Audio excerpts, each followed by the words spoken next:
স্বপ্ন বুননের পক্ষ থেকে আপনাদের সবাইকে স্বাগতম। আশা করছি সবাই ভালো আছেন। আজকে আমি আপনাদেরকে শাড়িতে হ্যান্ড প্রিন্ট করে দেখাবো। শাড়ির রং করার জন্য কিভাবে মেডিসিন মিক্সড করতে হয় আমার আগের ভিডিওতে আমি সেটি দেখিয়েছি। আপনারা যারা রং সম্পর্কে বা মেডিসিন কিভাবে মিক্সড করতে হয় কাপড়ে ব্যবহার করার জন্য সেটা জানতে চান, তাহলে আমার আগের ভিডিওটি দেখবেন। ভিডিওটির লিংক ডেসক্রিপশনে দেওয়া আছে। তো আমি এখন আর বেশি কথা না বাড়িয়ে এই শাড়িটিতে আমি কিভাবে প্রিন্টটা করব সেটা আমি বলছি। তো আমি এই কালো একটা প্রাইডের শাড়ি নিয়েছি। শাড়ির আঁচলটাতে আমি সোনালি ফুল ড্রয়িং করব। সোনালি ফুলটা হচ্ছে হলুদ কালার হয়, এরকম একদম শুধু ফুলই দেখা যায়, পাতা খুব কম দেখা যায়। আপনারা যারা দেখেছেন নিশ্চয়ই জানেন এই ফুলটা খুবই দেখতে সুন্দর। তো আমার মনে হচ্ছে যে এই কালো শাড়িতে হলুদ এই সোনালি ফুলটা ড্রয়িং করলে খুব সুন্দর লাগবে। তো প্রথমে আমি আঁচলে ড্রয়িং করে নিচ্ছি, তারপরে আমি শুধু বডির পার্টটাতে এই ডিজাইনটা রাখবো। প্রথমে আমি একটা বেসিক ধারণা নিয়ে নিয়েছি আমি এটা কিভাবে আসলে ড্রয়িং করব। যেমন আমি কিছু ডাল করে নিয়েছি, কিছু লতা করে নিয়েছি। এখন আমি আমার মতো করে ড্রয়িং করে নিব। ড্রয়িং করার জন্য প্রথমে আমি আমার রঙগুলো কি দিচ্ছি। তো সোনালি ফুলটা হলুদ কালার হয়, আমি হলুদ কালারটা দিচ্ছি। আর পাতাটা গ্রিন কালার, ডালটা যে কালার হয়, এই তিনটা কালার আমি মূলত ইউজ করছি।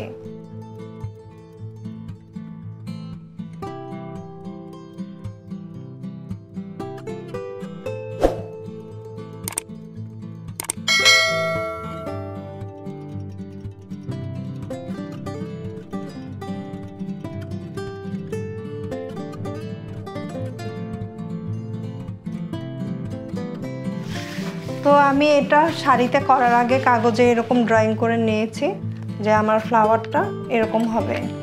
তো কাগজের উপরে আসলে কালারটা যতটা সুন্দর আসে কাপড়ের উপরে কিন্তু তেমন এত একটা ডিপভাবে আসে না, যেহেতু এটা কালো কাপড়ে এত ডিপ কালার আসে না।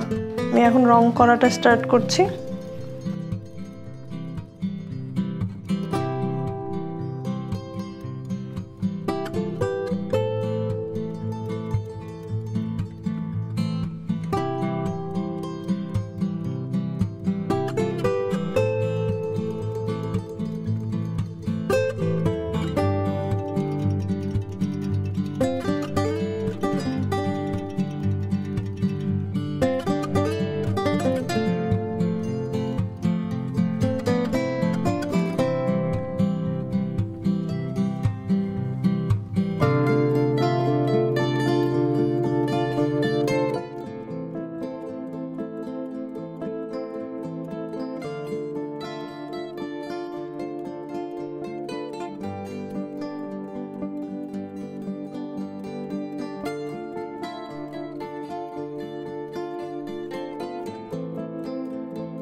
আমার হ্যান্ড প্রিন্টের শাড়িটা হয়ে গিয়েছে। আমি শাড়িটা আমার মতো করে ডিজাইন করেছি। এই ফুলটাকে সোনালি ফুল বলে। আমার এই ফুলটা খুব ভালো লাগে। আমার কাছে মনে হয়েছে ব্ল্যাকের ভেতরে এই ফুলের হ্যান্ড প্রিন্টটা করলে খুব ভালো লাগবে, তো এর জন্য আমি এটা আঁচলে দিয়েছি এবং আমি হালকা একটু কাজ দিয়েছি। খুব সিম্পল রেখেছি, পুরো শাড়িতে আর কোনো কাজ করিনি, জাস্ট বডিতে এবং আঁচলে এটা আমি করেছি। তো এই হ্যান্ড প্রিন্ট সম্পর্কে আপনাদের কারো যদি কোনো কিছু জানা থাকে আমাকে কমেন্টস করে জানাতে পারেন। এতক্ষণ পর্যন্ত আমার সঙ্গে থাকার জন্য আপনাদের সবাইকে অনেক ধন্যবাদ। আপনাদের কাছে কেমন লাগলো আমার এই হ্যান্ড প্রিন্টটা সেটাও আপনারা আমাকে জানাবেন। আসল কথা হচ্ছে আপনারা যদি জানান যে হ্যাঁ ভালো লেগেছে বা কোথাও কোনো কিছু প্রবলেম মনে হলেও বলতে পারেন। যারা আমার চ্যানেলে নতুন আছেন তারা চ্যানেলটি সাবস্ক্রাইব করবেন, আর যারা অলরেডি সাবস্ক্রাইব করেছেন তাদেরকে অসংখ্য ধন্যবাদ। সবাই ভালো থাকবেন, সুস্থ থাকবেন। দেখা হবে পরবর্তী ভিডিওতে।